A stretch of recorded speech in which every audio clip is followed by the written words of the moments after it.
சந்திராஷ்டமம் என்றெல்லாம் சொல்கின்றோம். அதாவது ராசிக்கு 8ஆம் இடத்தில் சந்திரன் செல்லக்கூடிய நிலை என்றெல்லாம்.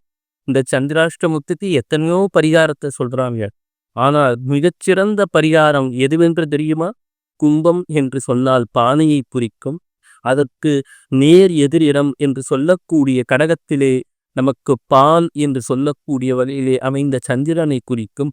பால்குடம் ஏந்தி முருகனை, முத்துக்குமரனை, வடிவேலனை போற்றி அருகிலுள்ள முருகனது ஆலயத்திற்கு சென்று மனதார வேண்டி வணங்கி முருகனை பாலினால் அபிஷேகம் செய்ய செய்ய உங்கள் ஜாதகத்தில் எப்பெரும் தோஷமாக இருக்கலாம், காலசர்ப்ப தோஷமாக இருக்கலாம், அல்லது கண்டக தோஷமாக இருக்கலாம், ஏதேனும் ஒரு தோஷம் இருந்தாலும் சரி, அதை சந்தோஷமாக மாற்றக்கூடிய ஆற்றல் வல்லமை முருகப்பெருமானுக்கு உண்டு.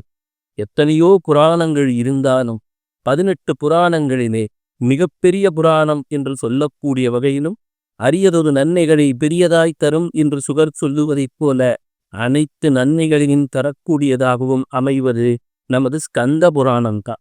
அதனால தான் சொல்றாங்க, கந்தப்பெருமான் நமது சொந்த பெருமான் என்று சொல்லுவார்கள்.